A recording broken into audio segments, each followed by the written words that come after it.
Hey, World Stutter Network. Thanks for coming to another podcast of Say It Anyway. So today we have Michael O'Shea, where if you're in the stuttering support community, you recognize him, you recognize his name. Michael, thanks for hanging out today. Appreciate seeing you again. Michael O'Shea, Tom, it's great to see you, and it's great to see that you're up nice and early this morning to take. Plenty of coffee. So it is great to be here, and thanks for the invitation. Looking forward to it. You are one of those people in the stuttering support community that are a rock. I mean, you were so steady. You're um, so don't want to say predictable because uh, you're full of surprises. But when you say that you're going to do something, I mean, there is a podcast by Stuttering Awareness Mental Health will be in Ireland every single week. There's a promotion. There's a recap every single week, just like clockwork. And I suppose that goes back to my experience being self-employed for over 45 years. Uh, Oh, once you need to do something, it needs to be done, and that's all well ingrained. I started working, my first pay slip came from my grandmother in an envelope when I was 10 years old. So anybody that ever worked for me, they always got a pay slip in an envelope. yeah, yeah, yeah, I'm a yeah, creep habit, I suppose. Yeah, yeah, yeah. yeah. So I've got a couple questions for you. I know that you are a McGuire person. You're a trainer. I'm not sure if I'm saying that right, but you mentor people. Uh, so you teach people the McGuire program. That now I'm really not that familiar with McGuire, and and in the stuttering support community, when someone mentions like program, you know, the goal of the program is to help people speak smoother. You know, all of a sudden torches are lighted, pitchforks are sharpened, and here comes the attack. So, but there's so many people that that I read that contact me that want to speak smoother. So that it that's an option that um, people want. Mm. So if you could just give us the rundown about the McGuire program. What is it, Mike? Michael O'Shea is my name. I'm a person of verbal difference. I stutter. I'm not fixed. I'm not cured. But there's a certain amount of knowledge that I accumulated over the years. There's a lot of stuff that I needed to apply because I was a very, very overt stutterer. I'm not going to go back on the history of how it came to be, but over the years, I had spent serious time and serious money on trying to find a cure for my stutter. Yeah, Articles, and I mean, I was born in 1955. I'll be 70 years of age in 2 weeks' time. And I started stuttering at the age of 4, but as soon as I started working at 17, I tried to find people who could help me. Now, in the meantime, before that, I was very good at sport, so I had very good mentors who all tried to do their best, telling me to slow down and all of this stuff. And I couldn't understand it, Tom, that when I was on my own, I did not stutter. I knew there was nothing wrong with my speaking voice. yeah, yeah, And that would be the case for 95% of the people that I deal with. They do not stutter when they're on their own. So anyway, to fast forward this, I spent serious time and serious money over the intervening years. And I came home at the age of 35. I was in America. I'd done a big stuttering program over there, cost me a lot of money. And I came home and my speech was good, not fixed or cured now. I mean, to say, like, as I said, I'm not fixed or cured, but had improved a great amount. And after about a week, it started to go again. And I said, here we go, here we go. And like, I came home that evening. I blocked severely talking to two people that day. I came home, I was 35 years of age then, and I told my wife, listen, I'm going to live with this for the rest of my life. I'm not going to pay people. They saw me, and how my perception of it was, people saw me as an easy touch. Michael O'Shea will pay anything to get his stuttering fixed. I said, I'm not doing that again. So that was then. And fast trackers, I done a lot of speech therapy and support groups. I tried to start support groups in Ireland, and I met a lot of people. There were only one, two, or three, and anything I ever heard about or read about, I followed it up. And I met Wow. people, and like I asked them, people who had done a really good job on their own verbal communication, what did they do? So I constantly took notes. I kept files on people. Right, this person done this, this, this, and this. But anyway, to make a long story short, about half a dozen people rang me one day and they said, Michael, did you hear the program? It was on a national radio station. It was about a program called the McGuire Program. And I said I didn't, but of course I was red alert and I found out what it was. And I suppose being skeptical of programs in the past, I didn't jump in. I didn't jump in. I researched it for a year. A friend of mine done it. He rang me one Sunday evening after he'd done the course. I couldn't believe it because I knew I had met him at support groups. He couldn't order a drink at a bar. He couldn't order a cup of coffee without stuttering. So he arranged to meet me that Tuesday evening. So I couldn't wait to meet him. And I saw it in action.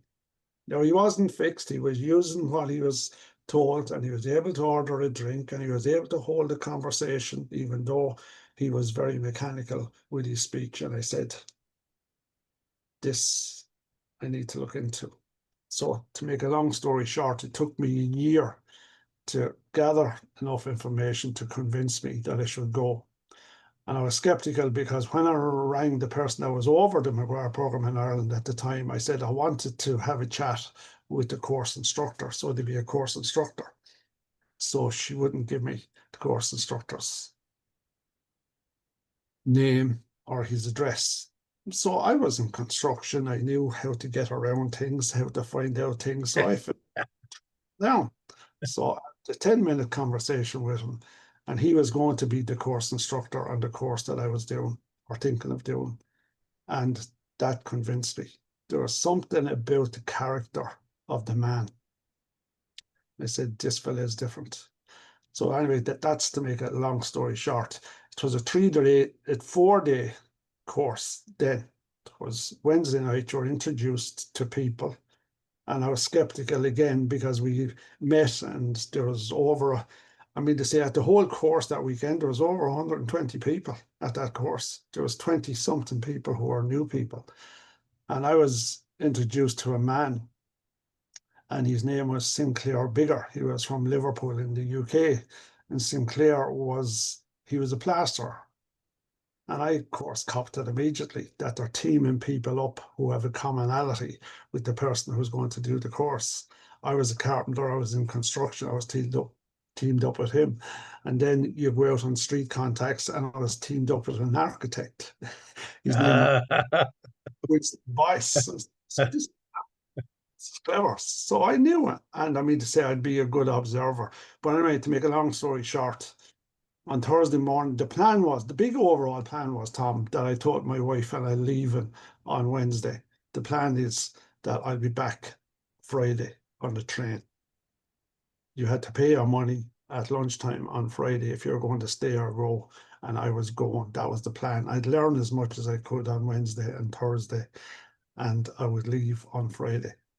But on Thursday morning, when I heard Michael Meany, who was the course instructor, and I heard him on the floor, and I saw how he took command of his voice. It wasn't only the stutter he was addressing it from the inside out. It wasn't just the physical stuff that they were addressing, and how they explained it. I said, there's something here.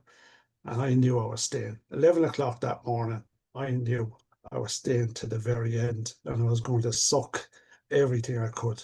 So I joined up. I became the process that you mentioned, that there is a structure. If you wanted to, you could become a coach where you helped and supported other people. You could instruct a course, and you became a staff trainer, which is the top of the hierarchy. So I done that within 2 years, and I sucked everything I could out of it. I paid them £600. That'll tell you how long ago it was. It wasn't the euro then. And I said I will suck everything out of this organization, and I did. And I have no guilt in saying that. That was the purpose. I paid my money. They were giving me a service. Same way as if you asked me to do a job for you, I was providing a service. You are paying me, and I gave you value for money. And the rest is history. But it's the community. It was the community of people that I was with. I was with people who understood stuttering from the inside out. It wasn't academics who were looking at a book and they never experienced the fear, they never experienced the isolation, they never experienced the verbal difference, they never experienced anticipatory anxiety.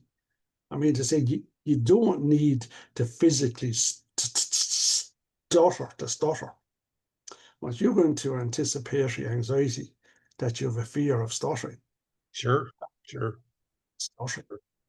So as I said, all the rest of this history, and I mean to say, I'm still involved. I'm still a coach there. I don't instruct anymore. I instructed my last course in 2012 because never wanted to be known as Michael O'Shea has instructed the most courses in the world on the McGuire program. That wasn't part of the plan. And if I was doing a course, or if I was taking away, we'll say, a new student from a new coach, I wasn't giving the value back. So I never instructed because I was taking the opportunity away from someone else. And that's it. That's where I am with it today. I'm involved with it. I get calls every day from people all over the world who are on the McGuire program. And we help and we support each other. There's no judgment. I'm not a coach who judges, right? I Yeah, explain, yeah, this is what you need to do. This is why you need to do it. And let's make a plan. Let's make a process. Make their plan because it has to fit their life. Not a one fits all. You're talking to a human being from a different culture, a different background, different age group, etc., etc. And that's basically it. yeah, yeah. So I took one of those uh, expensive cure your stuttering type of programs too back in the late 80s. And I basically paid $4,000 for a rubber hose, and that was um, so the course was a 3-day deal. And that was the first time in my life that I'd been around people who stutter that talked about stuttering. So there was 16 of us, the group for 3 days, and I'm doing this airflow technique. I'm using the hose, talking about stuttering, and here I'm meeting people that are actually making it happen, that stutter. I'd never been around people like that, and I think it was the combination of things that uh, before that 3-day weekend, my stuttering was. I mean, I was a champion stutter. I mean, I blocked on every single word, and then I went to this program, and then just that whole dynamic, the whole combination of everything, I walked away fluent. And I had never been fluent before in my life. I went back to work. People are looking at me like, who is this guy? I'm grabbing the phone, I'm making phone calls for a couple of days. And then I had that first block. And the program, it focused on speaking fluently and controlling your breath and all this other stuff, but they never talked about continuing to stutter and what to do when you block in the recovery, after your the, achieving your dream, and then your dream is just shattered because oh, I still stutter. And then from there, it just went downhill. And I was back to my original stutter shortly thereafter. I think maybe the next day, it was gone. And so I tried to recapture that. But at that time, I was not at that 3-day deal. I wasn't around all these other people. I was alone again, Yeah. and so, yeah, I was very disillusioned, Yeah. you know. That So, yeah, yeah, I yeah, think that's the big difference between the McGuire program worldwide is that that does not happen. Once you pay your fee, Dave McGuire, and I've never seen Dave McGuire going back on his contract. You pay your fee, he promises you X, Y, and Z. Promise you opportunities. He promises you, number one, that you're going to do a course. This is what you're paying for. You're going to get a book, this book, Beyond Stuttering. Okay. You're going to get your own coach, your own speech coach that you ring every day for the first 3 months. You're going to get a support network of support groups, which are run every week. Now, before Zoom, you had to travel, but people traveled. And that was part of the support network. You go back on courses. There was one course every 3 months, which was a top up, where you met people, you worked on your speech, you asked experienced people what did they do.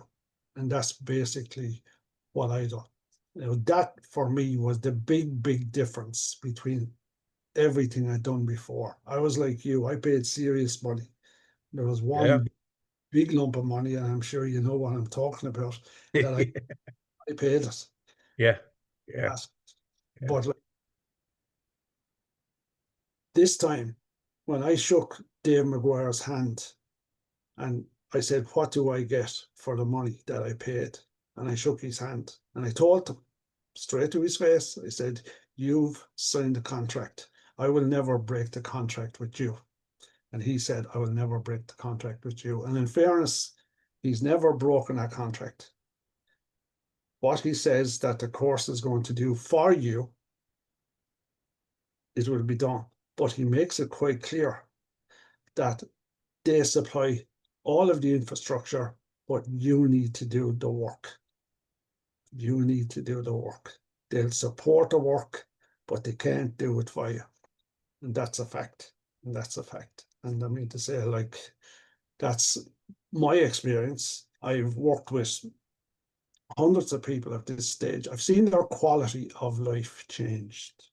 yeah, No longer feel, they no longer feel that difference. They no longer feel that isolation, being afraid, being afraid. The stuttering community talks about fear the whole time, fear of this, fear of that, the whole time. It's go back on all the books, go back to Van Riper, go back to Sheen. It's all about fear.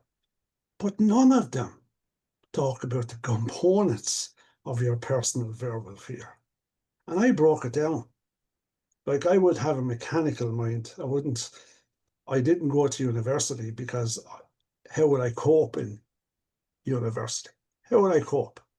Hadn't a prayer. So I wasn't going there. But when I said, right, what are the components of this word fear? I couldn't get it because fear to me was tension. Even thinking about it now is tension. So I worked it out that my components of my verbal fears were number one, verbal panic. In an instant, verbal chaos. In an instant, verbal confusion. Bang, the first part of the foundation. The second part, in the second, verbal stress. Verbal stress in the articulators, the vocal system went into stress. And then, of course, we had the big three that affects us without speaking. The big three are anticipatory anxiety, in the moment anxiety, and the other big one was post anxiety that nobody looks at. Those are the components. And the last one, of course, is the big one as well. And it's verbal tension by two. Most important one is the number one, tension of the mind, which is bang, transfers immediately to tension of the body, which is articulate or struggle, facial contortions is what the world sees. But the world doesn't feel what we see or feel in that moment. So that's basically what I broke down. I need to look after and clean up as best I could the components of what is known as your verbal fears. I don't Yeah. address I don't address, like people say, oh, I created war or I was going to war on my speech. I mean, to say, like, you're going to war on yourself. You're creating tension, for God's sake. You're creating it. I mean, to say, if you embrace it and say to your stutter, right, it's you and me. It's you and me every day. Let's do this together. Let's knock it down, join the dots, and we'll see what we can do. Well, you can listen to podcasts, read blogs, read articles, and it amazes me how complicated people can make stuttering. You know, the whole stuttering, the the inward thoughts and feelings, how complicated they can make that. It, and I look at stuttering like you do, mechanically, practically. That's why Malcolm Fraser's book, Self Therapy, that you know, that's why it resonates with me, you know, so much because he looked at it from a practical standpoint instead of all this complicated, whatever. You know, let's just get to the basics, you know. Um, Well, part of my research, I suppose, and part of the process was I traveled the world trying to find people who had done a good job on their own verbal communication. That included going to conferences all over the world. I was very, very lucky that I met Malcolm and I had a good conversation oh, well, cool. over an hour. And John Harrison had a huge Yeah, influence. yeah, And I yeah. was out with John one night. I actually paid for dinner for him. I said, "What are you doing this evening?" We were at the conference, and I said, I'd like to buy you dinner." Right? All that I wanted was to get inside of John's head and see what was his thoughts. And I remember that night we were out and we got into the taxi to go back to his hotel. I went back to mine. It was about 1 a.m. in the morning. Before he got into his taxi, he turned around to me and he said, "Michael, when are you going to trust yourself to speak without technique?" Got into the taxi. I was just going to ask him, "What do you mean?" Got into the taxi to his hotel. I never slept. This is gospel. You can ask my wife. Generally, if I'm flying back to Ireland, I'd fall asleep within half an hour. I never slept properly for 3 nights. He left you with a thought. Isn't that something? You Well, know. I tried it out for 1 month, and then I rang him and I said, "Am I on the right path with this?" And he said, "Spot on." Also, Michael, he said, "If I had told you that night the answer, you, because you figured it out yourself, it's 1,000% more powerful than me explaining to you what he thought." Wow. Wow. Malcolm Fraser was the same thing. It was more or less the same package. So talking to those people, because they had walked the walk, they had the experience. Like you and I are of a certain age group, right? But we are our world experiences. There's nobody has the experiences of the world that we have. The people we meet, the people that we get information from, the people we give information to, that is our world experience. That is our expertise. So you are the world's expert on your stuttering. I'm the world's expert on mine. Yeah, But sure. I Sure. learn every day. I learn from you what you've done with the World Stuttering Network. All of that stuff is powerful stuff. But we meet people. and we learn from them and we give to them. That's how I look at it. Keep it simple. Keep it simple. Yeah, it really, when you think about it, stuttering was harder back in the days of Malcolm Fraser and John Harrison and Joseph Sheehan. Stuttering was harder back then because there was no technology. You couldn't email a person. You couldn't text a person. You had to talk to a person. You had to grab a phone and you had to talk to a person, or you had to have that face-to-face meeting with that person. Yeah. Um, Stuttering was harder back then. I was self-employed, Tom, for 45 years. I ran my own businesses for 45 years.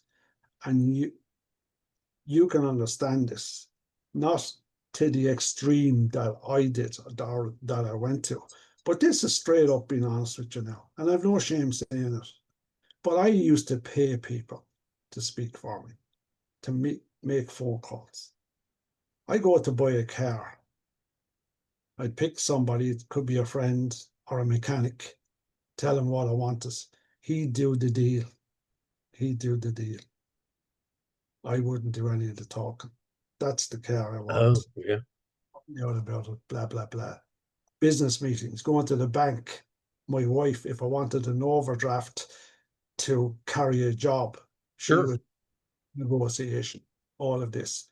I added it up, right? I was 44 when I done the McGuire program, 25 years. It'll be 26 years this year. And I added it up. In 26 years, what I've learned from the stuttering community, and I'm going to call it a community because we are a community of people, I saved about 200,000 euro because I didn't have to pay people to speak for me. I believe it. Yeah, sure, I used to have to sure. write down everything. I learned that at a very young age. When I went to the shop, my parents gave me a list. I thought that was normal. I thought that was normal. When I was in athletics, I'd win the race. I'd keep running. I'd keep running because the reporters were at the end of the track wanting to know who you were, interviewing you. I kept running. They weren't able to catch me. And when my father, he came home one evening and he said, I was reading the paper this morning and they have your name down as Alan O'Shea. And he said, what's the story with that? I couldn't tell him, Dad, I can't say Michael. Oh, okay. Gotcha. Wow. All of Wow. Yeah. this, like I tell people this the whole time that we have three inbuilt skills, and there's research on this. Our skills of awareness, our skills of observation, and our skills of visualization are 3 times higher than the normal speaker. They need to learn how to do that. We have it ingrained. Your awareness of your environment is sharp. Your observation skills are sharp. But the problem with the visualization is we visualized everything going wrong with our speech. We didn't visualize. And that is why it's so important. And I suppose anybody looking at this podcast, the one thing I would tell people is if you're working on your speech and you do make up your mind to do something about it, and that's the first step. The first step that you will take that you want to change is 50% of the battle. It's 50%. I want to change, and this is why I want to change. Make out a list of why you want to improve your verbal communication. Not get it fixed, not get it cured, but you just want a good quality of life.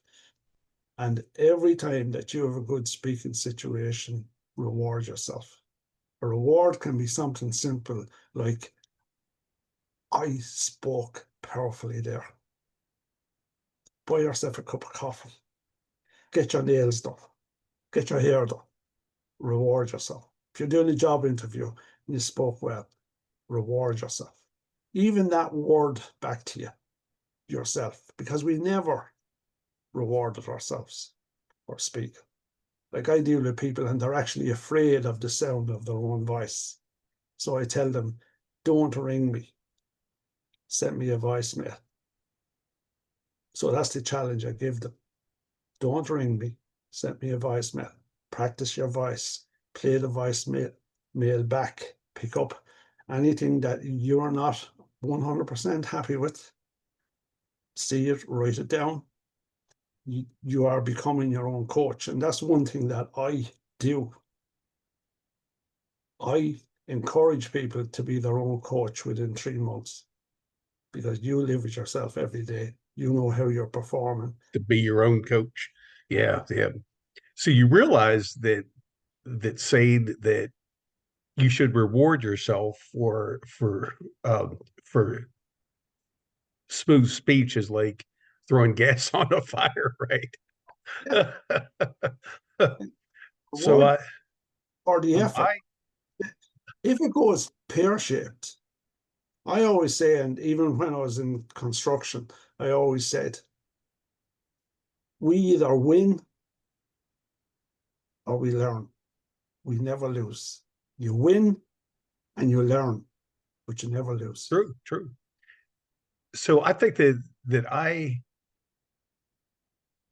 reward myself for for the accomplishment. Mm, So if I have a big deal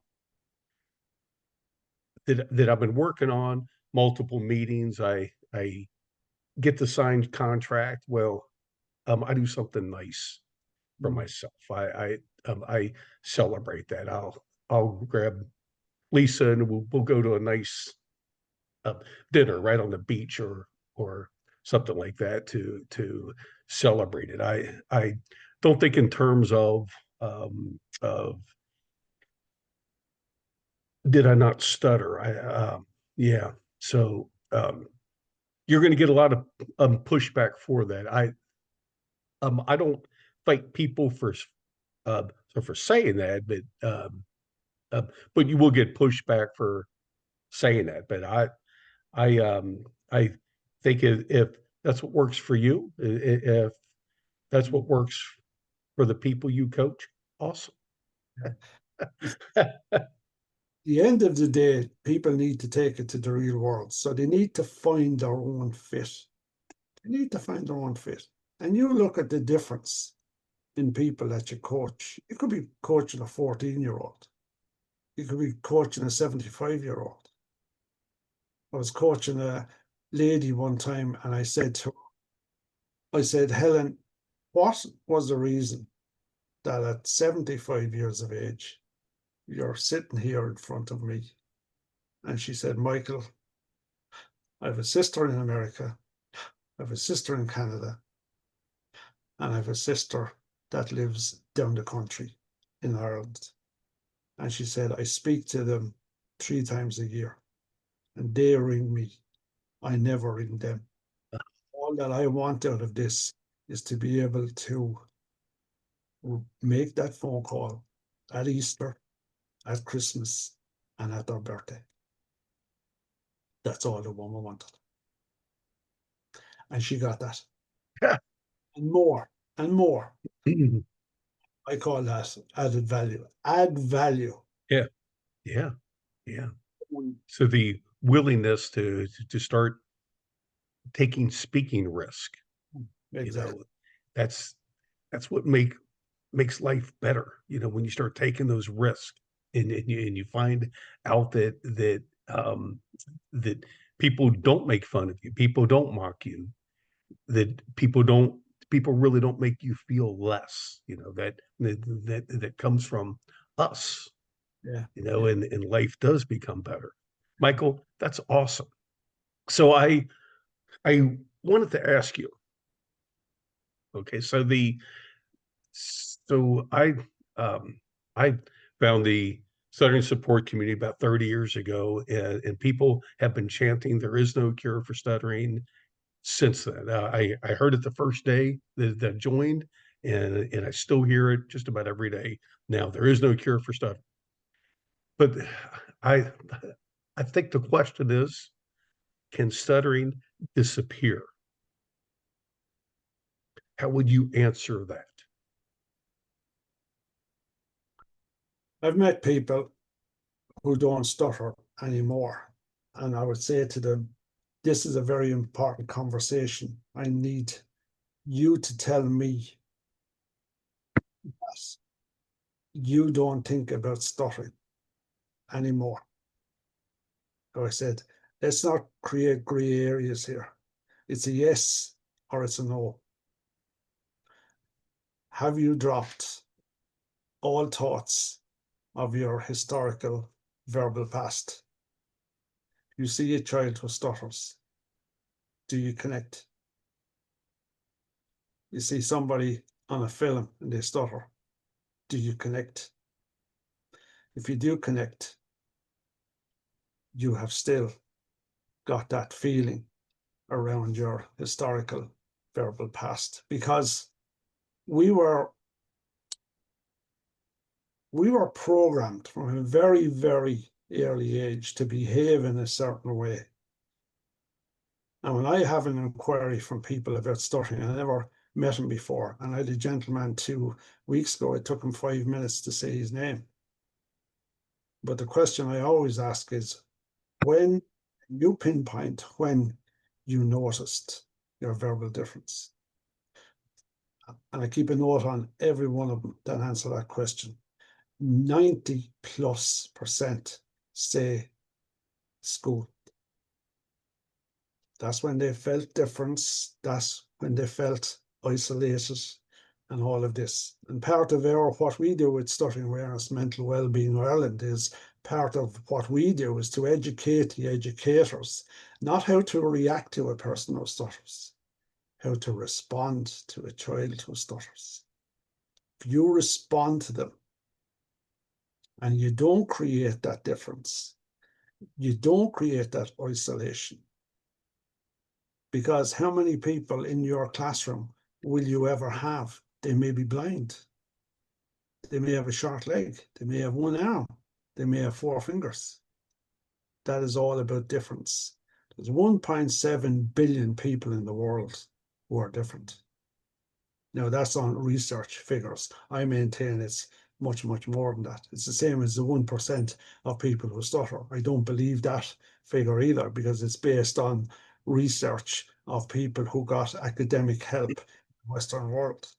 So, I mean, I think it's higher, but forget about that. But look at the basics, where the triggers are. The triggers are, and that's where I had a trigger. I mean, see, I couldn't speak to somebody who I saw as an authority figure. Couldn't speak to them. Right, right. Because of the beating that I got off the nun and the beating I got off the teacher when I was a child. I couldn't speak to them. Now I go see my local doctor that I've been seeing. Actually, my doctor now is the son of my previous doctor. And I would have a note for his secretary. I'd have a note for the doctor telling him what's wrong. And I go into my doctor now. He's given me 15 minutes. Our conversation lasts for about half an hour, because he enjoys the verbal exchange. I enjoy the verbal exchange. And he learned something, and I leave, and I've learned something. And every person that I meet, tell me a bit about yourself. That's the introduction. Tell me a bit about yourself, because you're making that person important. And it is important. It's important to me, because I want to get to know them. And that's part of a good quality of life regarding your verbal communication. It's not to be fixed, it's not to be cured. To be your authentic verbal self from the inside out. And stuttering comes through us, Tom. It's influenced by what comes to us. But once it comes to us, and that trigger is there, that tension is there, everything after that comes through us. And when the block comes through the articulators, Michaeal, as soon as Michaeal came, it's gone. That moment is gone. So it comes through us. So to be able to understand that, and to be able to go out there and be confident enough that to be your authentic self, I call it about speech, to be my authentic verbal self, I can't do any better than that. And if I do have a blip, I don't say, well, is the world going to end? Am I going to ring a speech coach? I've had a blip. Of course not. Let it pass, let it flow.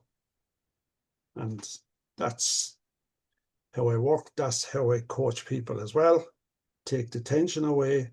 It's no big deal. So, and I don't think that I any better than that. I can have 200 or 300 people at a workshop. All of them are individual. Yeah, sure, sure, sure. All of them are different. What I've noticed that the past year, you know, during my sales presentation, I have four businesses here in South Florida, and I still sell, and I'm selling me. I'm not necessarily selling my product, I'm selling me. And so I talk about stuttering all the time. I bring it into the conversation of every um, sales call, because when I share with people that I stutter, they realize that if I'm not hiding my stuttering, I'm not going to hide anything else. Mm. There's an element of trust that's built specifically because I stutter, that a person who stutters would not have on the same sales call.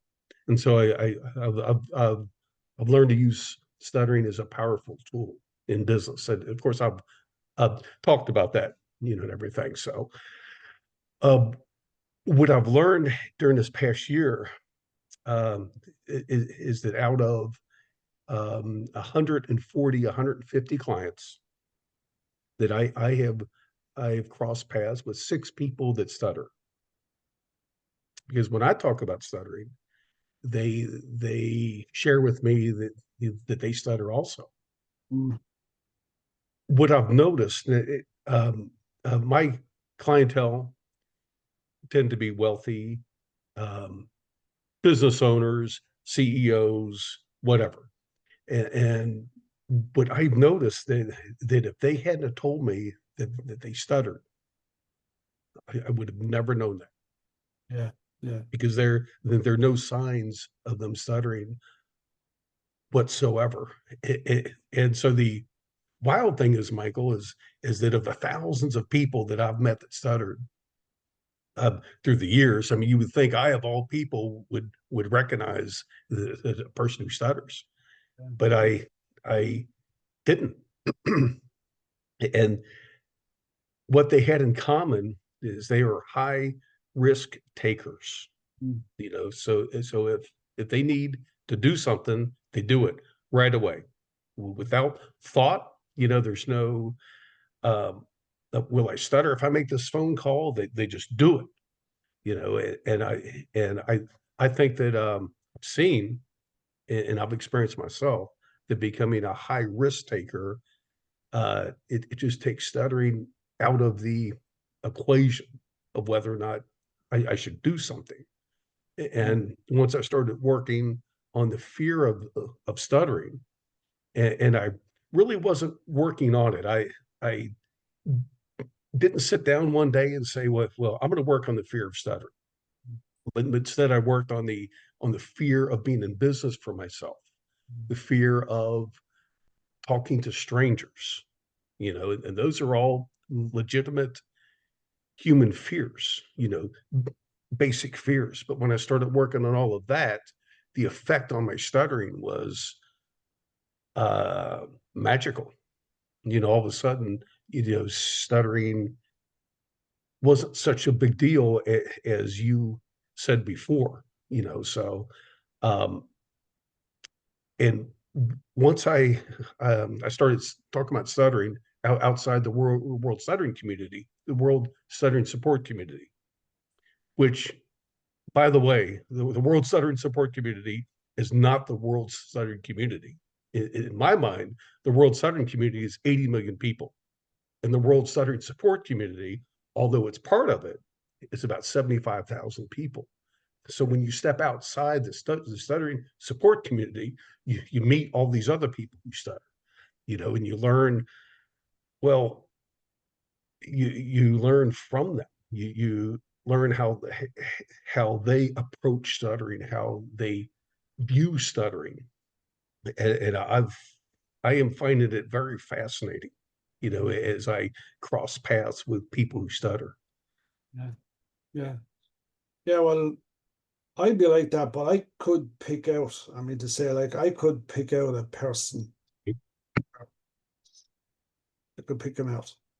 There's little things that I know that's going on. And I'm talking about somebody who is a very covert stutterer. I could be having a conversation with them, and I know they're switching words. You know by the body language as well. There's certain little things that go on that their eye contact is poor. Little things like that, but that's part of their survival mechanism. Yeah, You sure, sure, are sure. survival stuff. Like I tell people the whole time, and especially young people, as you go through life, you're going to learn something every day and keep reading books, talk to mentors, look at the culture in Asia, China, Japan. They value, they value experience and they listen. And I said, as you go through life, you're going to learn skills, you're going to learn talents, but you're going to have mentors, you're going to have coaches, you're going to have teachers who will teach you things. But at the end of the day, you're the one who's going to do the heavy lifting. And when you do the heavy lifting and you learn those skills and you bring them inside you, you will never forget. That is why I would argue with anybody and they'd say, "Oh, Michael, I forget what it's like to stutter." You don't forget. Your mind is too powerful to allow you to forget. Your makeup as a human being, your emotions, your experiences are trapped in your mind. Let me pause you for 30 seconds. Okay. Thank you, Michael. So I have a question for you. Okay. Now, there's a concept about building new neural pathways, about the brain's plasticity. And and so as you approach these stressful speaking situations and have a positive experience, well, I did block a couple of times, but I got what I wanted. You're building this new neural pathway that the next time you have a similar speaking situation, well, it's not that stressful, or that will prompt you to take a greater risk. So you're building this plasticity. Um, do you believe that that concept? Have you experienced that also? This is a two-part question, and that's the first part. No, the answer is very simple for me. Yes, that anything, I was very lucky that I met a coach on the McGuire program and I was only on it about 3 months. And he said, "Michael, you should do two things. Number one, take your foot off the gas because if you don't, you're going to burn yourself out." I thought I'd throw the kitchen sink at this for about 2 or 3 years and everything would be fine. He said that that's not going to work. He said, "Take your foot off the gas." The second thing he said, "You should keep a journal every day." And Tom, I've kept a journal. I'm on this journal here started on the 5th of July 2024, and it'll be finished probably by the end of August. But I have another eight journals that are full. Now, what I used to do was anything that was a red alert button in my verbal communication, I wrote it down and I cleaned it up. And it was only by repetition, and being consistent with us over a period of time. Like Michael, my wife's name, Monica. Like, why did I marry a woman called Monica? I couldn't say it. Our son's name, Gary, couldn't say it, but it was the emotional connection that you have to people who are close to you like that. And that's nurture and nature. We need to understand our nurture and nature. And it took me 12 months to overkill Michael. Michael, releasing the block, releasing the tension. Michael. Within 12 months, it was Michael. Monica, Mars bar, microwave. But I figured out that as soon as I overkilled the prominent ones, the red alert button, as soon as the red alert button was turned green, anything associated with that sound was gone. So as soon as I overkilled Gary, suddenly Galaxy, Galway, Geneva, no problem. Yeah, yeah, They weren't the main one in the hierarchy. As soon as the hierarchy was looked after, somebody in authority, I met you and I walked into your showroom, we'll say, and you were in work mode, and you just say that you were wearing a white coat. I was gone. You were wearing the uniform. The uniform was the white coat. Couldn't speak to you. So I needed to overkill policemen, doctors, dentists, nurses, all of that stuff. Anybody in authority, I needed to approach those people on the street. Policeman, excuse me, could you tell me, am I far from Times Square? Next policeman, next policeman, next policeman, until it became, excuse me, could you tell me where Times Square is? yeah, And, yeah. and have a conversation with them. I'm from Ireland, I'm lost. Extend it, get the added value from the moment, not just the pinpoint, get the added value from continuing the conversation. Because those Sure. social skills that I didn't have, I had to learn social skills because I never spoke to nobody. So I was always the person on the outside looking in. I was never the person on the inside looking out. So you put yourself in difficult speaking situations, and that made the common one, the everyday speaking situations, easy. I did that same thing when I started doing public speaking. I do public speaking about stuttering.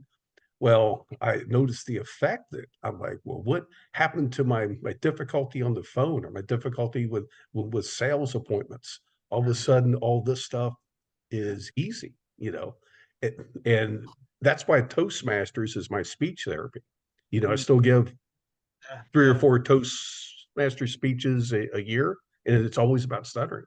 yeah. Because that is I put in myself in a difficult speaking situation, and it just makes everything else easier. Yeah, yeah, I can relate to what you're saying. Well, getting back to your question about the plasticity of the Yeah, brain, well, repetition,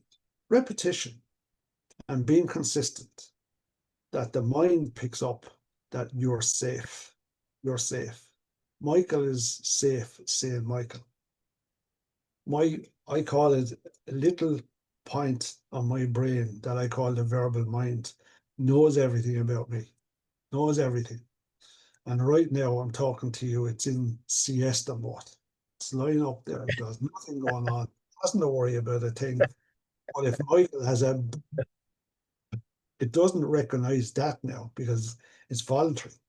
That's why you voluntary stammering, voluntary sliding, deliberate disfluency, whatever you need to call it, the more you use that to advertise yourself as a person of verbal difference, you're working, you're breaking down, and you're getting your brain, your verbal part of your brain, to become accustomed to your new way of speaking. And Michael O'Shea becomes Michael O'Shea. There's nothing to worry about. If you're going away, I mean, to say, like, people think, and they would ask me those questions, especially people getting married, do you think that my son or daughter will stutter, blah, blah, blah? And I say, listen, I don't know. I don't know. If it's in the DNA, all the tests and everything. And I said, what we do with Stuttering Awareness Mental Wellbeing Ireland as well is we educate the medical profession that they should be asking those when the child is born, is there any history? They'll ask you about your heart, they'll ask you about your lungs, any history in your family. They should tell them about, well, I had an uncle who stutters. And if it crops up in the child, at least they'll have a reference. So it's all about education and getting it out there, taking away the that elephant in the room, take it away. Educate the parents. It's not in the child's interest to go into the primary school teacher, who is the principal. It's not fair on him or her to be going into him or her and saying, I don't want my child to be asked a question in class. Do you think it's fair? Where are you going to be when that child goes to university? Are you going to go into the university lecturer and ask that lecturer, him or her, I don't want my son or daughter to be asked a question in class? So speak to the child, listen to the child. And parents are the primary educators of their children.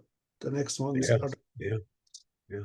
the teacher comes into the equation when they start school or they start play school. But the principal ones are the network around that child. And then the teachers become the network. And then the world becomes the network. Their sports coaches, their basketball coach, all of that stuff are people that they'll meet. And that's it. But as long as they instill this fear or shame, Dave McGuire told us about his father was a general in the American Army, and they used to have, especially in the summer, they would have garden parties. And his parents, his mother was a pilot in the Second World War, and they'd have garden parties. And the garden party started. He was upstairs. He was never at the garden party. Wow. That's stuck in him. That's stuck in Dave's mind. He talks about it now. He understands it, but like at the time, that isolation, that difference, bang, bang, bang. Yeah. Yeah. Yeah. And I would have spoken to thousands of people who would have similar stories. So I mean, just to say, like, education awareness, what we do with stuttering awareness is called stuttering awareness, making people aware of stuttering. Mental well-being, we can help people with their mental well-being. Take up a sport, take up a hobby, blah, blah, blah. But when it goes to mental health, we refer them on to people who deal with that. We should not touch mental health with people who stutter. Mental well-being, we can help them out, but as soon as somebody tells me that they're on medication for stress, depression, anxiety, it's a different ballgame. Different ballgame. Something you touched on before, and I have never really thought about it, but the importance of being aware of the family's history of stuttering. So the child may have a predisposition to stuttering, and so if the parents see signs of stuttering, um, of course, research says that's a very common thing for children to go through ages 3 to 5. Most children pass right through it, but if your child has a predisposition, how important it is to introduce nursery rhymes, making speaking fun, and making sure that it's not such a big deal. Don't correct their speech. So I think that the being aware of history. What a great point, Michael. Yeah, yeah, uh that's a Because good one. Okay. what child picks up, and that's why it's so important. I tell young parents this as well. Every time, as soon as your child learns, and think about this one, as soon as they learn how to feed themselves with a spoon, you will never have to feed that child again. As soon as they learn how to walk, you'll never have to learn that child how to walk again. They learn how to run. And there's two things a child learns. They learn how to speak by listening and observing the world around them. And they learn how to walk. They crawl, they fall. learning how to ride a bike. I taught all of my children and my grandchildren how to ride a bike, but I done it on grass. I taught them how to fall off the bike first. Yeah. Never mentioned don't fall off your bike. I taught them all how to swim. I never mentioned the word drowning. Right. Right. Never mentioned it. And they all learned how to swim. So I mean to say, like, it's how we verbalize stuff Yeah. for Yeah. our children. And Yeah. they pick up on it because like their Yeah. minds are sponges. And I mean to They say are they, watching everything. yeah. You And know? I even do talks Yeah. to young speech and language therapists and pathologists. Uh, and I tell this, and I mean it. I mean it. They are going to change the world because COVID has changed the world for the stuttering community. It Yeah. has brought us together, Yeah. and it's It sure has. not going to take us apart. No, no, not at all. Mhm. So the second part of that question, Michael, okay, there's a movement to find the beauty in stuttering, to to find the physical, to find happiness in the physical act of stuttering, to prolong the blocks, to stutter as much as possible. You know, what do you think that does to the plasticity of the brain and the neuro pathways? It takes away the tension. It takes away the panic. It takes away the chaos, and it takes away the confusion. Michael O'Shea is my name. Very pleased to meet you. Where are you from? If you can enjoy that communication, you're taking away all that tension. If you can enjoy what you're doing, you feel a block coming, breathe the block out. Don't talk it out. Just breathe it out. You get comfortable doing that. You're the driver of your own verbal bus. You're in charge. The stutter is not in charge. You're in charge. And if you can do it, just everything is connected back to our breath. Yoga, you name all of those Eastern ways of life is connected back to our breath. Basic cycle of speech. Pause, breathe, speak, and release. If you can pause and just think about that, pause, breathe, speak, release. When you pause, you're creating a space to stop the reaction and to form the response. You're creating that space where you're in charge. You will create the response. Your mind will think, what do I need?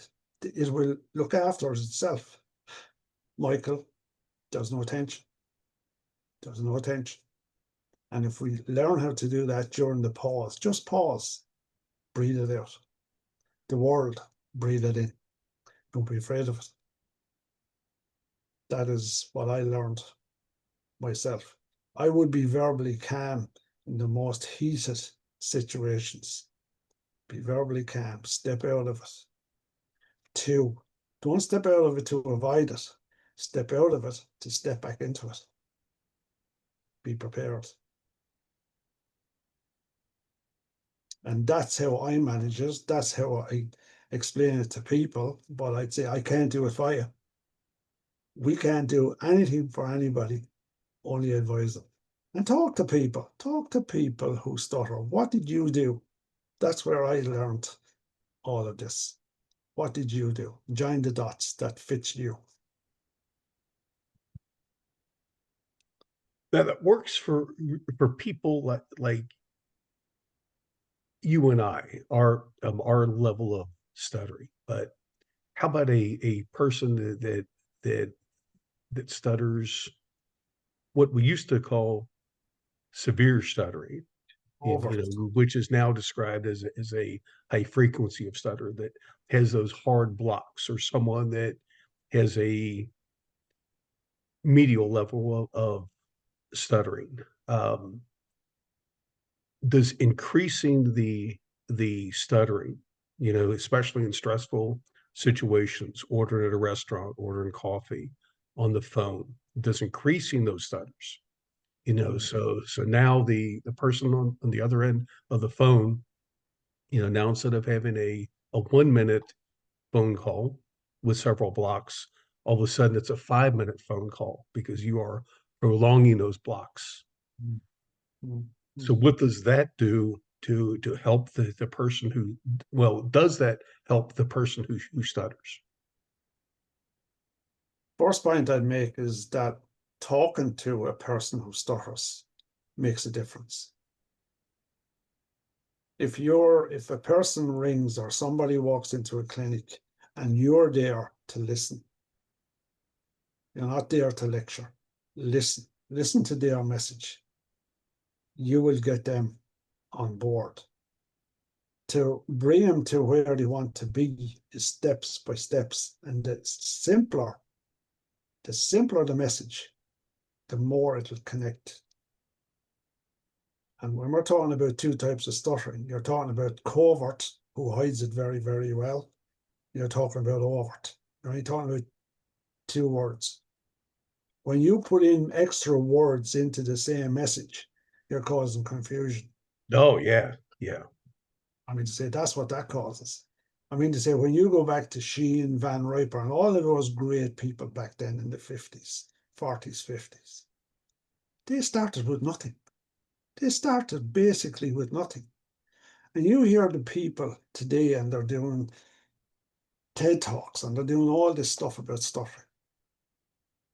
And they're coming up with new words to explain very, very simple things that Van Riper and all of them had, and they were on the money about it, going back all those years ago. It's causing confusion. And the people who are doing that think that they are great coming up with this new terminology. They're coming up with confusion. That's what they're coming up with. Now, if they are dealing with their own clients and they are telling them those things, that's perfectly fine. Hard luck on the people that are have in their clinics. But the whole wide world, if we could just boil it down to two things, the same way as Van Riper and all of them had it: overt, covert. And what's in between? When I was on my journey out of stuttering, I went through 1 year of being covert. But the mindset and mentality was the same as being overt. My whole focus was, I am not going to allow anybody see me physically stutter. So avoidance, holding back, was in full flow. I was walking on the beach one day and I had a very, very severe chat with myself. And I said, who am I trying to fool? And all the people that I know who've done a good job on their own verbal communication went through the same process. If you are overt, you will go through a period of being covert and you'll think you're in heaven. You'll think you're in heaven because you can order the coffee. You can order the stuff that you've worked very, very well on. But the pinch points, the red flags, they are going to bite you on the butt every time.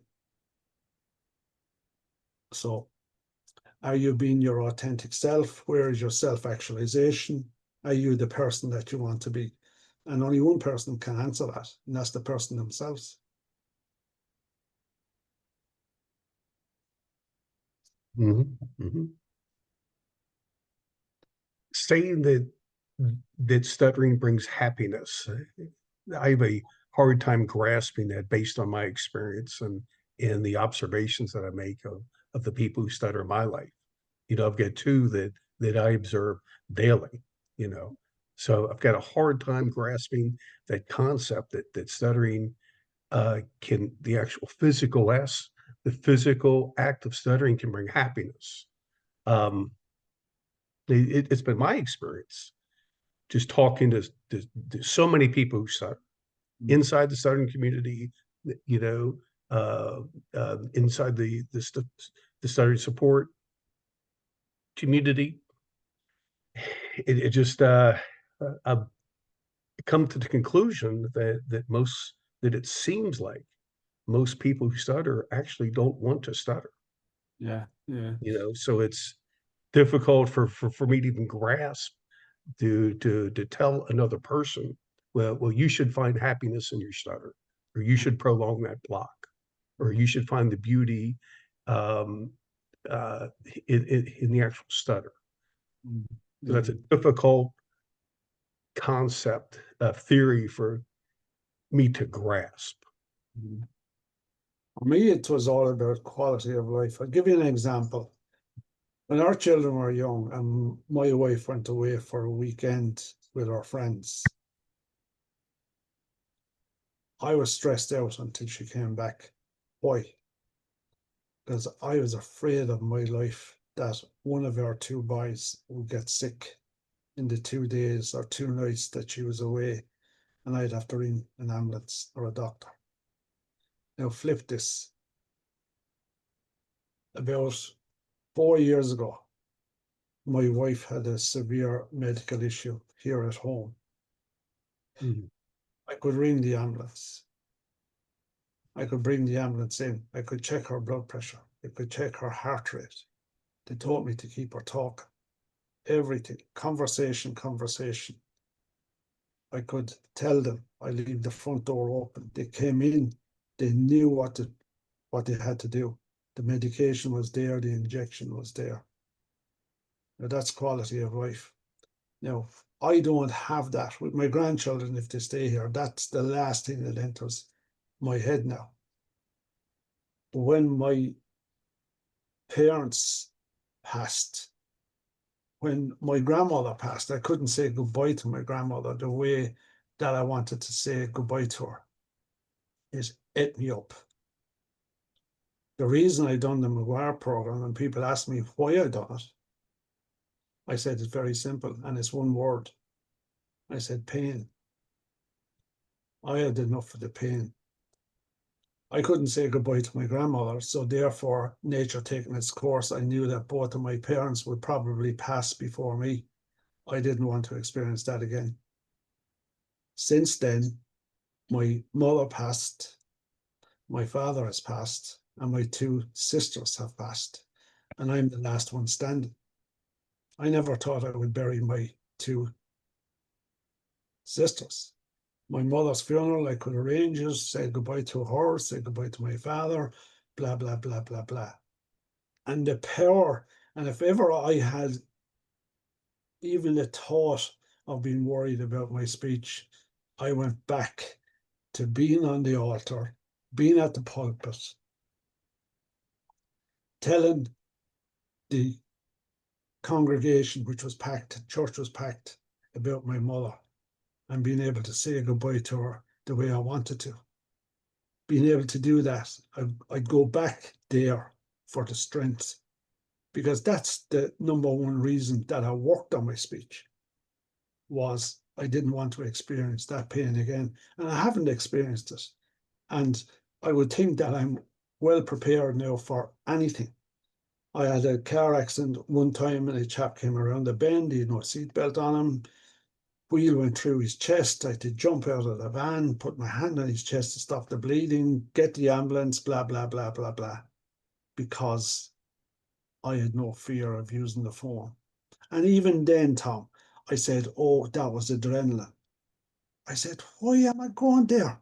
Why can't I just say, geez, you done some job there? You saved a man's life. You know, it's how we wear ourselves. That's why we need to tell our children, you've done a great job there. You're fantastic. They bring you home a little picture. You stick it on the fridge. You leave it there until they tell you to take it down. You don't take it down.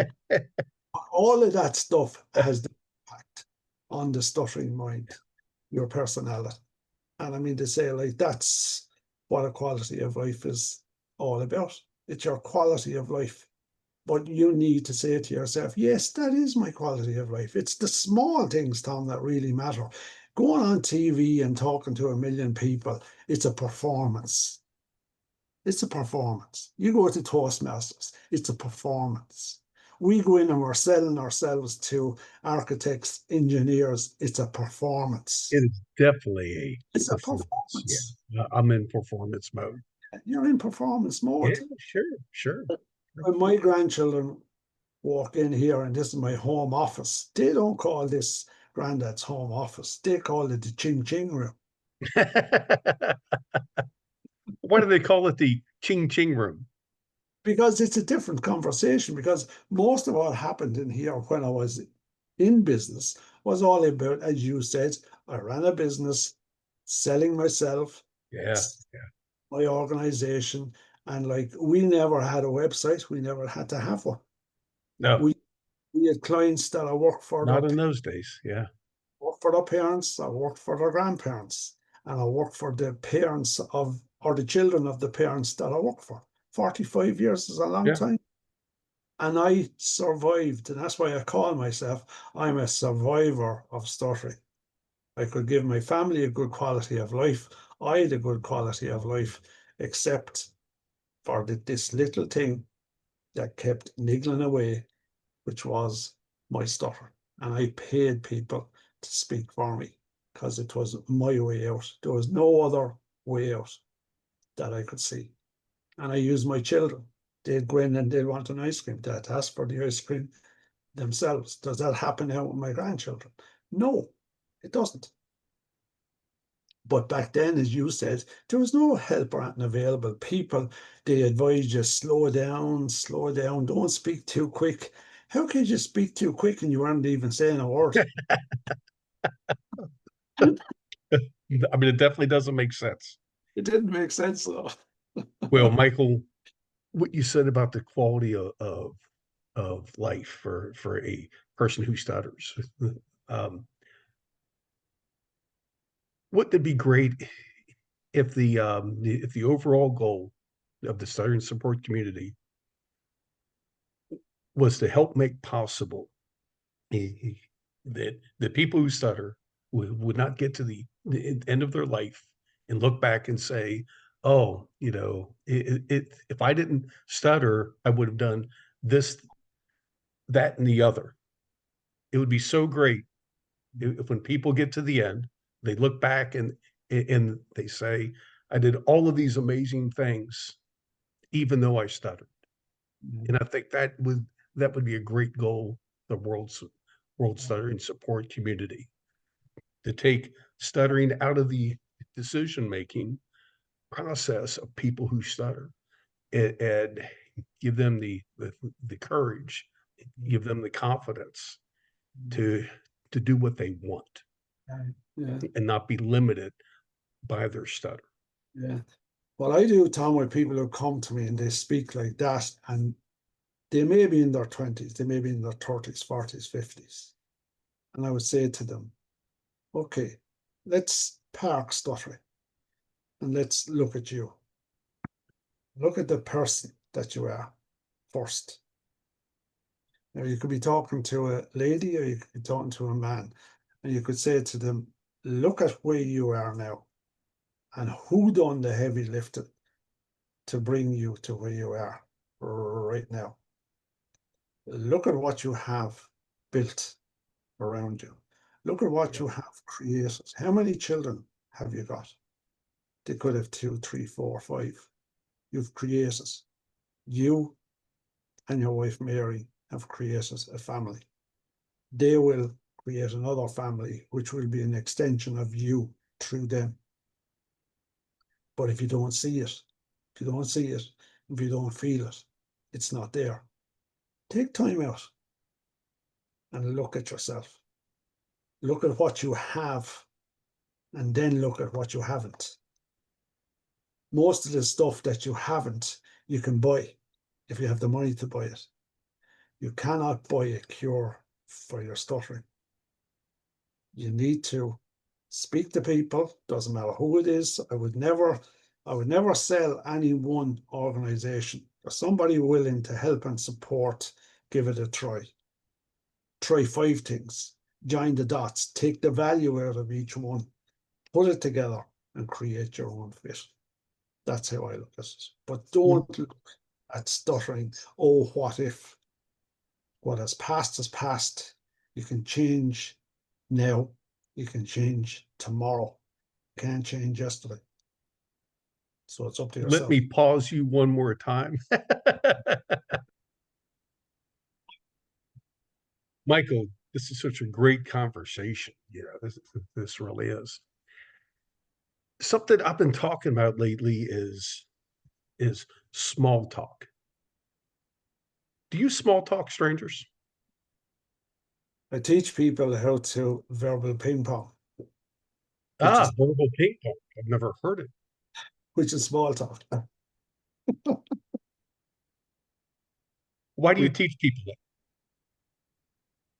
verbal ping pong is a skill, and it's a skill that most people who stutter don't have because they never took part, but they have it within them. Like when I was an out of control stutter, I remember dreaming about how I speak now. Listen to Richard Burton and all of those great actors and actresses, and we can do it, but it's a skill. And it's the part that I spoke about earlier on. When you have verbal ping pong and you know how to do it, you're on the inside looking out. You're not on the outside looking in. You can take part in the game of verbal ping pong. And it is a game. Yeah. Whether it's in a bar, it's in a restaurant, it doesn't matter. It could be on a plane.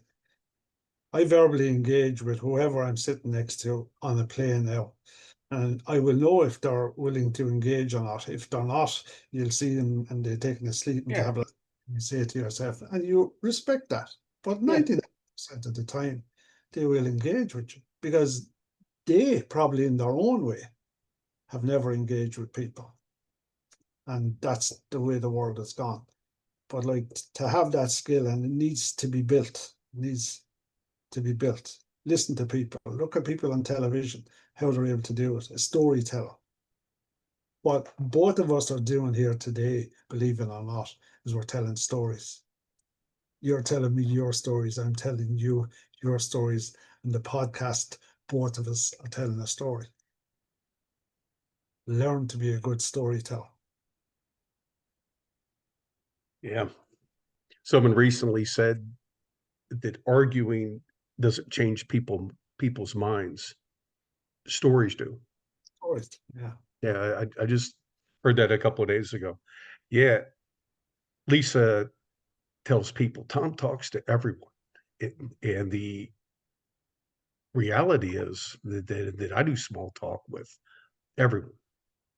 At the uh, uh, boat dock, at the restaurant, stand in line. They're at the grocery store. I mean, I often strike up a little small talk, and a lot of times it's just like one sentence, and that's all you need to say is one sentence, and that's the entire conversation. And I learned that when you give people a compliment, just say a one sentence compliment, that it brings a smile, and I small talk because of my stuttering. It helps me maintain this comfort to speaking to strangers because Yeah. It's remember, practice. sales calls are all strangers. I'm meeting that person on a sales call for the first time. But by the time I leave, I want them to be my friend. Yeah. It's small talk helps me tremendously in uh, business. What I used to do, Tom, when I was in business, we just say the phone rang here, right? I wouldn't look at the caller ID. And when I was practicing my own speech, I'd lift the phone and I'd say, Michael O'Shea, what can I do for you today? That rhymes. Change, Michael O'Shea, what can I do for you today? change the conversation immediately. Yeah, yeah, It's a warm welcome. They're ringing me because they want something, they want information, whatever it is. And it could be my son, it could yeah, be grandchildren. yeah. They will know, how does granddad answer the phone? He answers with his name, Michael O'Shea, every time, every time. Doesn't matter where it is. And that's it. And people say, oh, that sounds strange. I have friends who are in business and they heard me using it so much that they took it up themselves. They said, well, why are people ringing you? And that's what I tell them.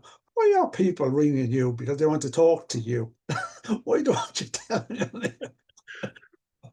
Tell them a good story. And I'd always tell a person that if they're inquiring about business, I'll be in touch with you within the Yeah, next 24 hours. And yeah. you do that. You do that. Don't have them ringing you again. You do that.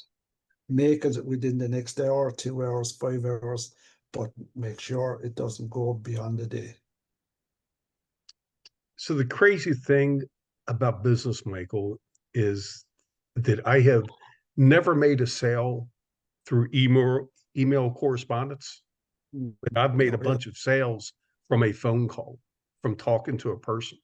They say by the time our phone conversation's over, send me a contract, and I send them the contract. It's signed and the deposit sent just from that phone call. But I've never been able to do that through texting or through an email.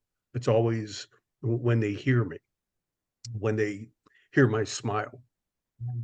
well, I was the opposite. I used to make sure I made a personal contact. Where did they live? If I had to drive for half an hour, because I was doing a lot of stuff then. I was looking at the environment, I was looking at the people, Oh yeah, messages the whole time. yeah, And it was giving me an advantage when I was going to give them the quote. I had a lot of yes, yes, information. Plus the fact, I mean, to say, like, if I went to somebody's house and we were talking about a job, they're on the clock. If I was talking to somebody here in the office and I was talking to them for 15 minutes, they were on the clock. I was getting paid.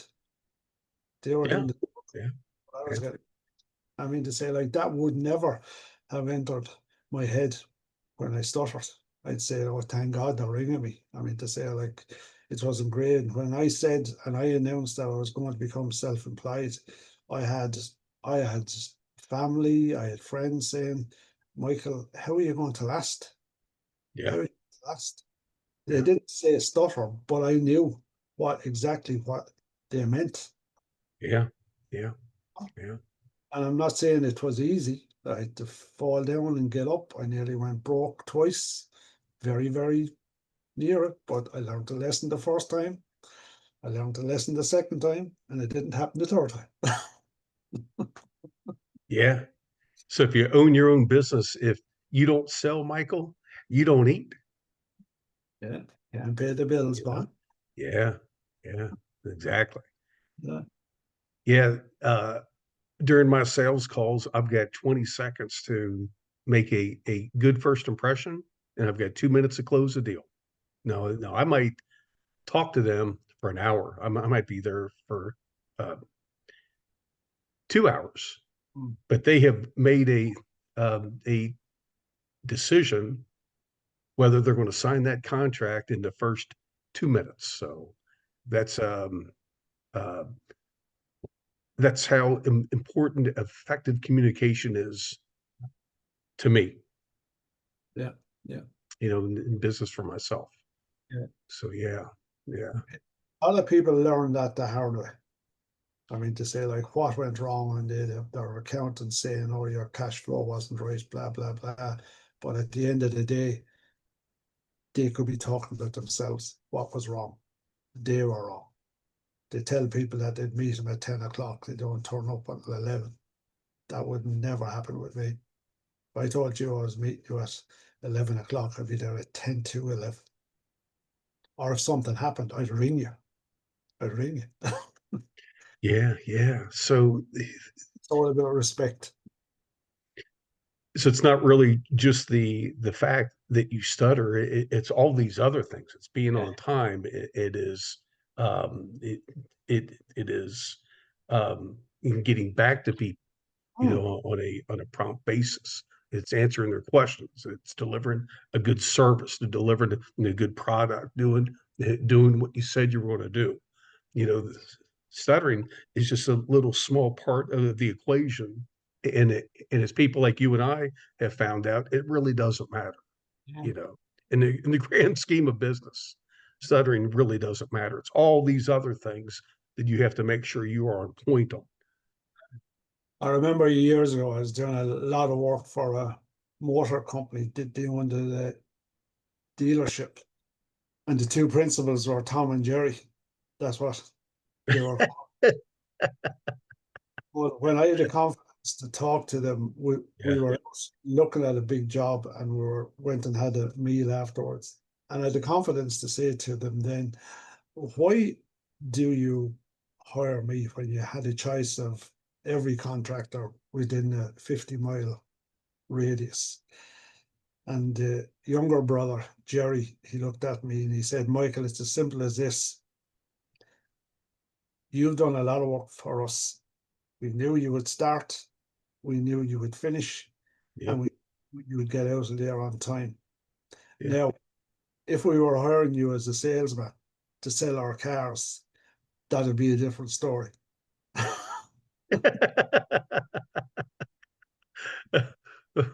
So he was fitting the round peg into the round hole. What he was telling me is if he was hiring me to sell cars, Yeah. I wouldn't even get a past the first interview because of the stuff.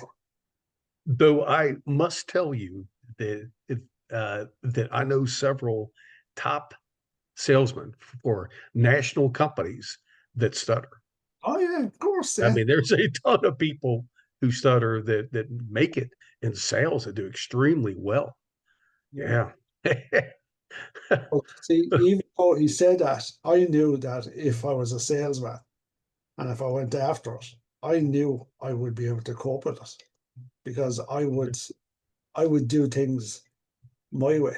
And as long as you had the figures up, as long as you went into the sales meeting on Monday morning and you're in the top three of the sales team, you are okay.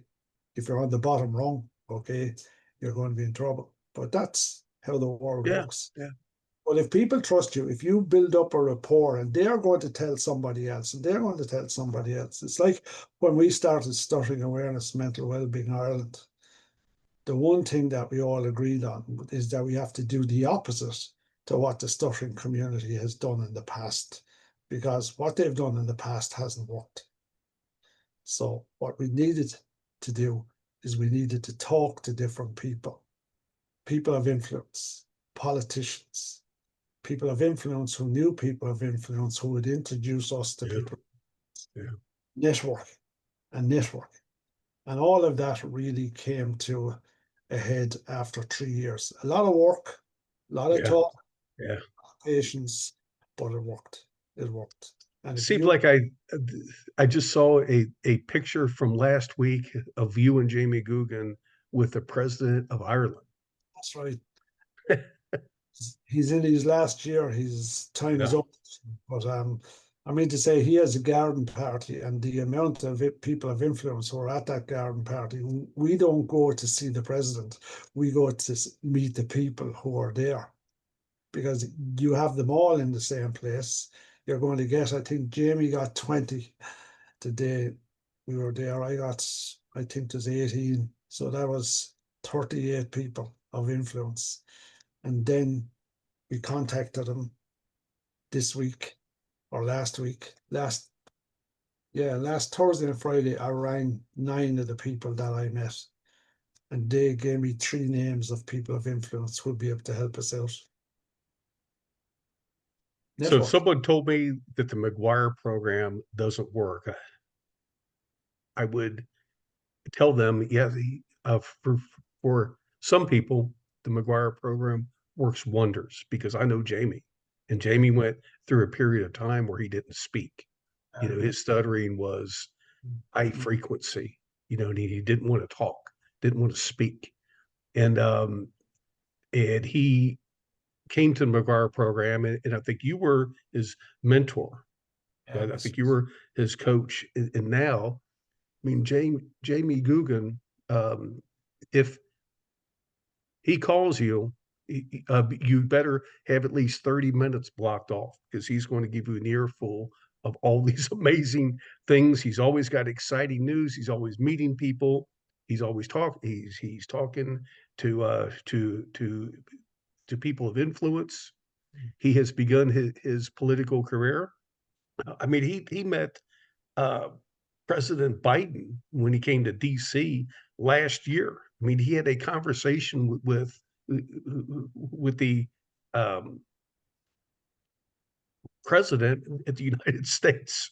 He stood there and talked to him for 10 or 15 minutes. I mean, how in the world uh, do you make that happen? But he is everywhere now. So uh, the McGuire program does work for some people because Yeah, I know Jamie. yeah, I know him personally. I've seen what it did for his life. yeah, Um, yeah. so congratulations, Michael.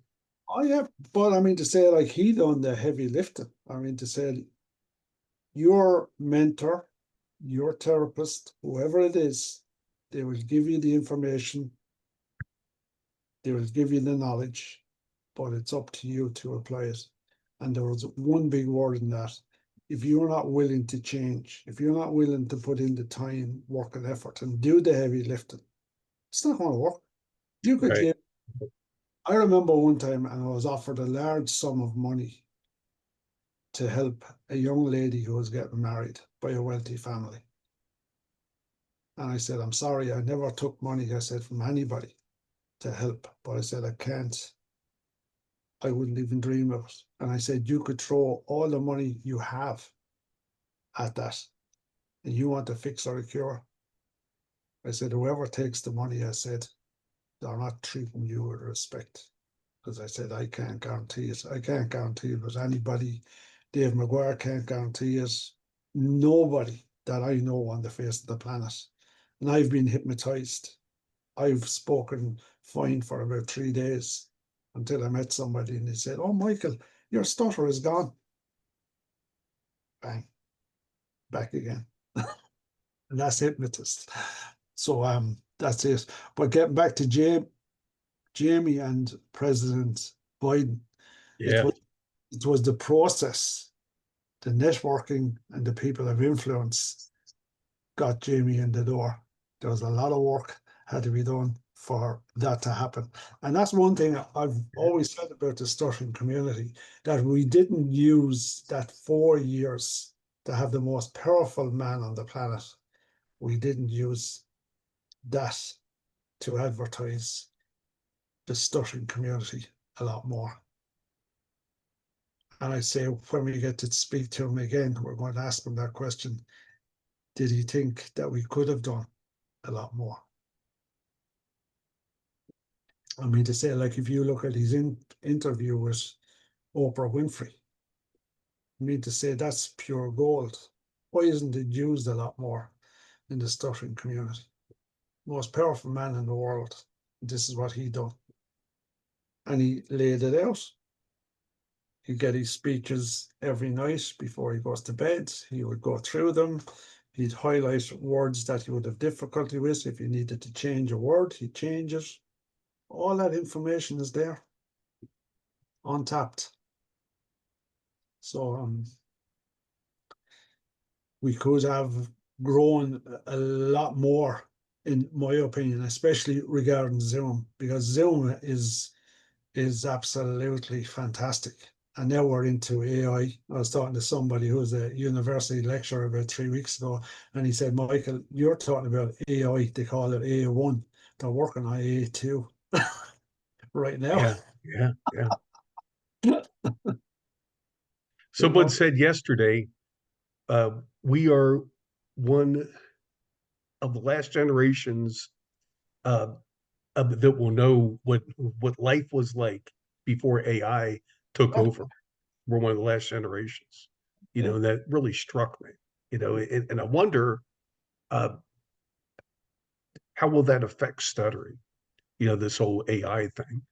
It's definitely going to affect speech therapy for sure. So it will be fascinating to see where AI takes stuttering. Yeah, yeah. Well, I mean to say, like the research, if you go to China, they're probably about 5 years ahead of us of the Yeah, rest of the world on that scale. And I mean to say, like, oh, what they're doing over there. But that's one thing about Zoom. It has the East talking to the West. The whole world is yeah, talking regarding stuttering. And yeah, if we have open minds, that don't be, if we could get 100 people into a room who stutter from various organizations all over the world, and if they could agree for one day, it would be some achievement. um, I think that that's possible. You you know, Well, I hope you're right. so if you take the ego people out, the people trying to make money, and the people that are here just to help people who stutter, the people that are meeting just to do what's in the best interest of people who stutter. I think that'd be a great goal. All If that, that were to ever happen, that would be amazing. yeah. Michael, I could talk to you all day, but uh, business calls, I have got to get rolling and everything. We will have another conversation here soon. So I really thank you enjoyed. for all your time. So you said to give you the last 5 minutes. Yeah. It is all yours. No, I really enjoyed it. It was a great conversation. I had 12 notes of topics to speak about. I didn't speak about one Oh, of them. You are such a good host and you're asking very good is that a questions. good thing or That's a good thing. That's a good thing. Because we probably encompassed all of them into the conversation. So yeah, it was great. Really enjoyed good, good, good, good? it. So if there's anything that we can ever do for the World Stuttering Network or anybody else out there, Stuttering Awareness Mental Wellbeing Ireland, we're working with a lot of organizations who are contacting us, asking us, what did we do? How did we achieve what we have achieved? And we're glad we will share it with any of you. The only thing we will tell you is be prepared to do the heavy lifting. It just doesn't happen. It just doesn't happen. You have to do the heavy lifting. So thanks, Tom. I really enjoyed this. Michael, thank you. All right. So All you right. yeah, I'm sure that we will talk soon. yeah, So have a great rest of your day and make it through this heat wave yeah, yeah. that you guys are having, right? It's just some kind of a heat wave right now. We're right in the middle of summer at the moment. So yeah, everything is green. All the flowers are in bloom. All the trees are green. Yeah, it's all good. It's all good. All right. Sounds good, brother. So Okay. I will talk to you soon, Michael, and uh, be well, my friend. Happy days. Good too. Bye for now.